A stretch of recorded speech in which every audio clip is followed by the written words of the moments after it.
I found out that I had it, the cancer. And I like to think that I'm a strong-minded person. And you find out, you get tested when you have a life-altering situation pop up. And in a way, I failed, but it's not about what you do when you find out that news. It's about what you do when you get the news that you can get better from it or have an opportunity to get better from it.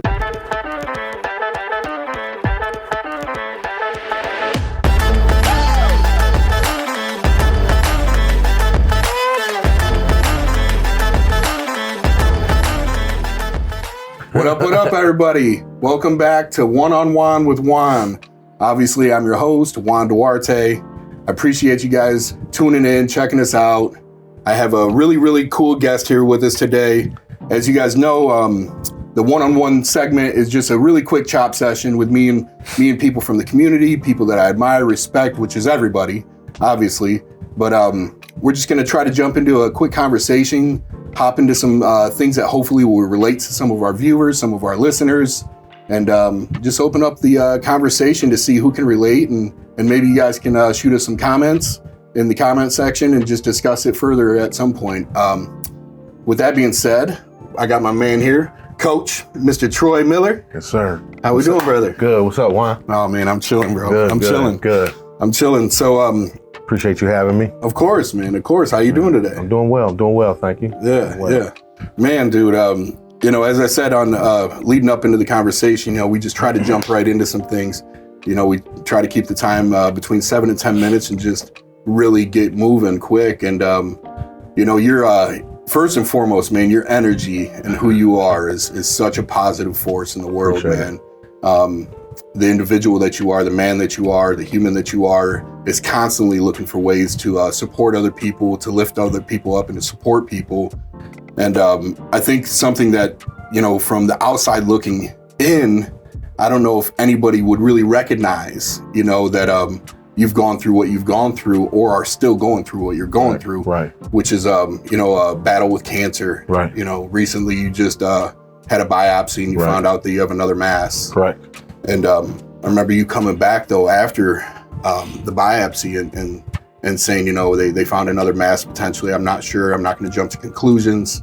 But you kept such a powerful, good, strong energy with you, right? Right. And we're talking about mortality here, right? We're talking about, in addiction, we're fighting for our life. Correct.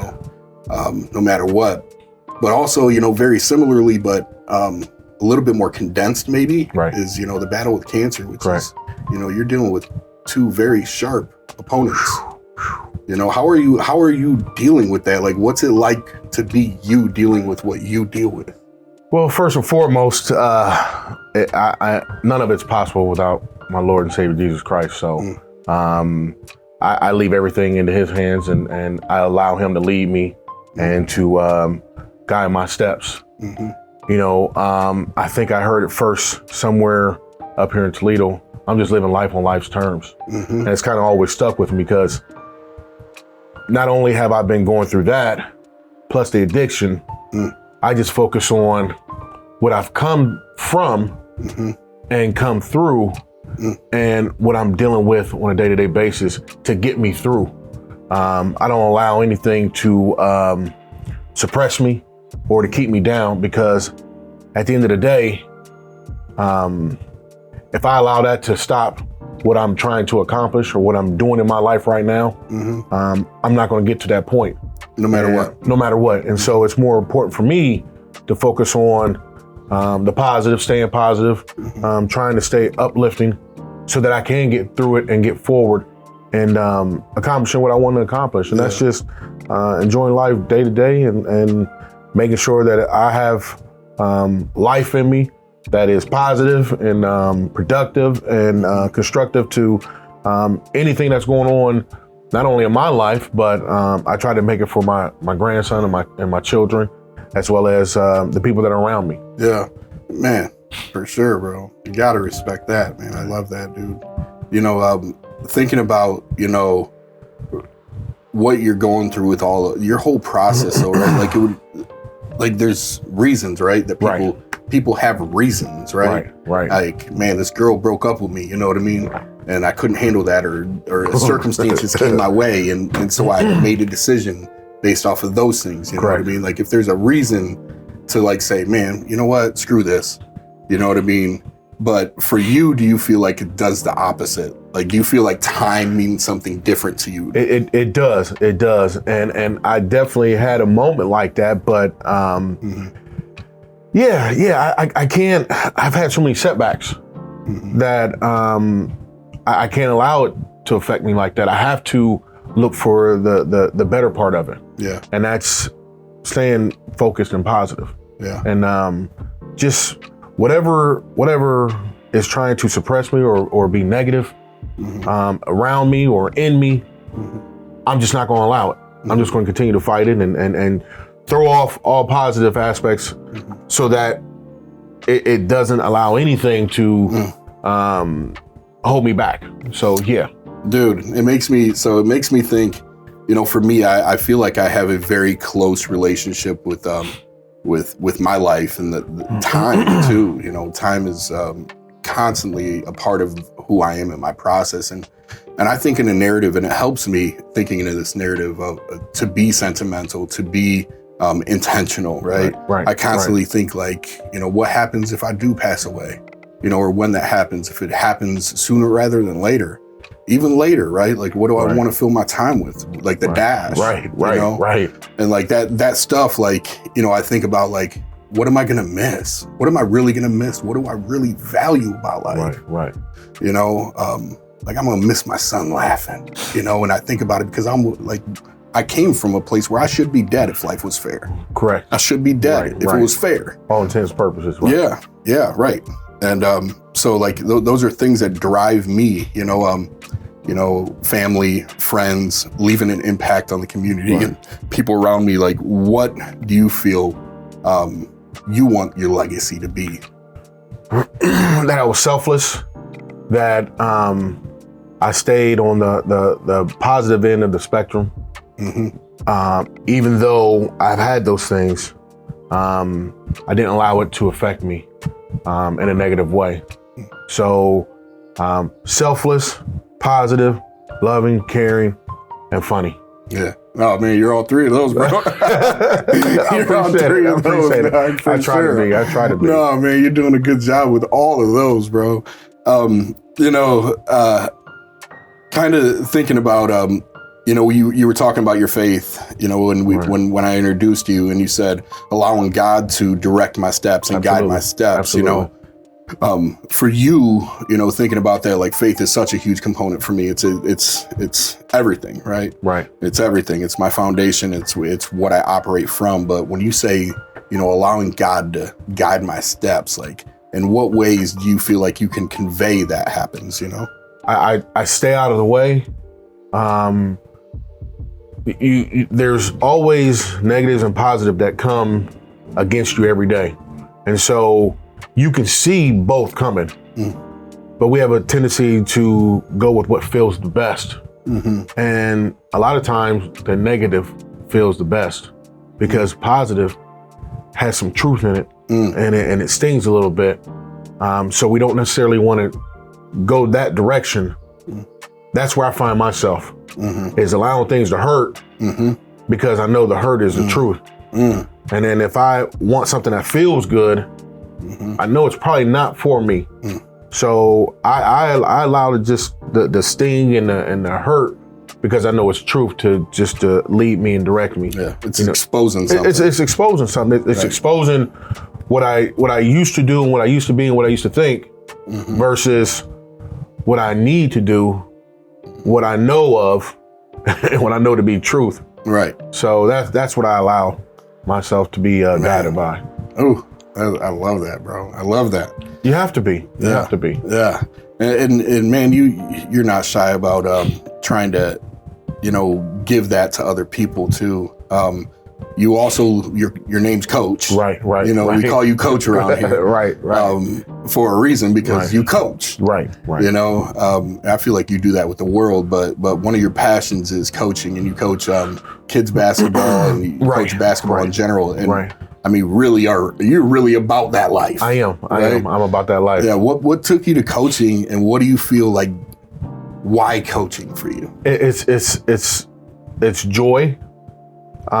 It's basically my foundation, because giving back and enjoying what you do to be able to give back is fulfillment in itself.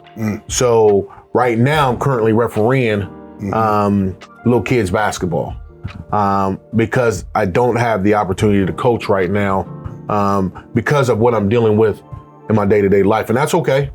So I looked for the other avenue, which is being on the court and refereeing little kids. Yeah. And that's the purest of the pure, because they don't know no better right now. Right.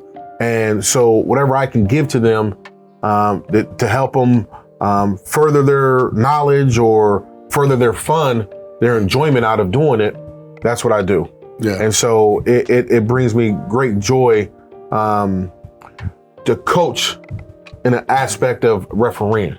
Right. Because it's fun, it's enjoyable. The kids love the way I approach them from a standpoint of coaching them and allowing them to have fun and allowing them to learn the game.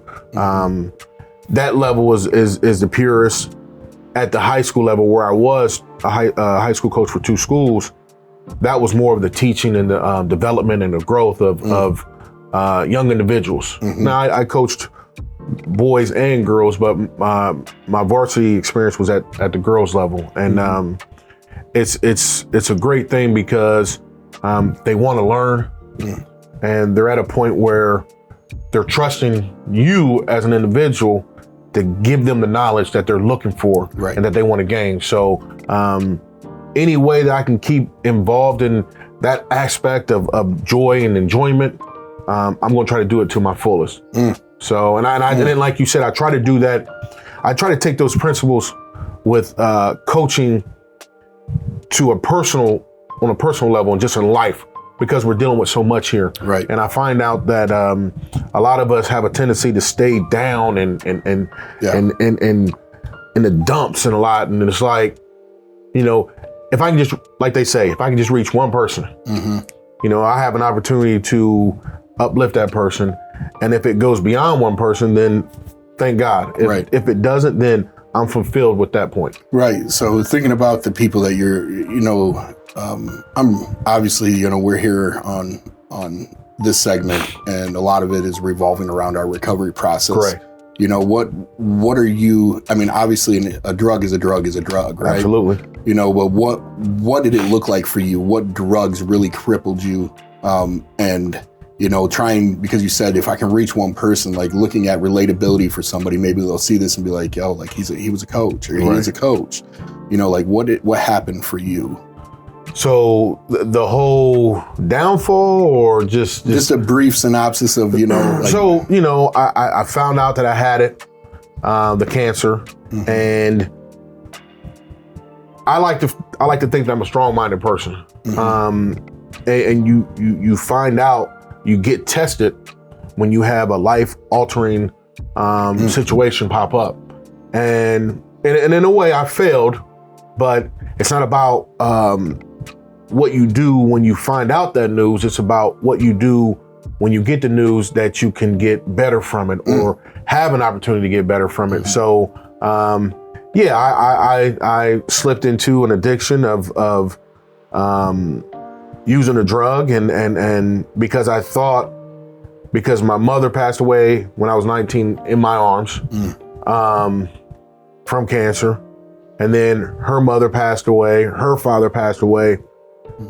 It was that split second, which it seemed like a split second, but it was a long period of time where I was like, oh, okay, it's over. Right. And I just, for whatever reason, I was around it, I dove into it, and it crippled me. Yeah, because you have the thing. You have the thing. And so I got the thing.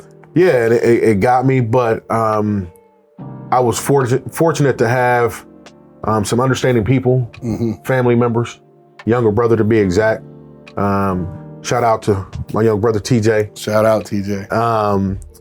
If it weren't for him and my sister-in-law Nicole, they basically gave me some real life, real stuff.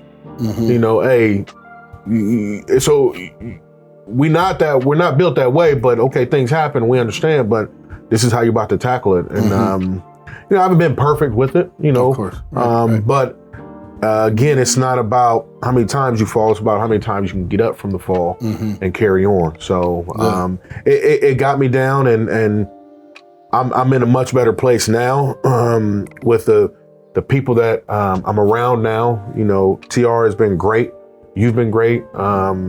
It's all a blast that you know, I can have the opportunity, not only me, but all of us that are involved in this have an opportunity to try to better ourselves in this situation, because it's honestly, you know, and I haven't been to many. This is only my second one, right? Which it was derived from the first one. So, but it's been great. It's been awesome. It's been amazing. We definitely are fortunate to be in this certain situation, and you know, I urge anybody who's in here to continue to look for the benefits, because they are definitely great. They're definitely beneficial, and it's amazing. So you know, I've recovered from it to the best of my ability. You know, I'm not naive. Right. Should never be naive. You're armed. And, yeah, I'm trying to be armed. I'm trying to be armed.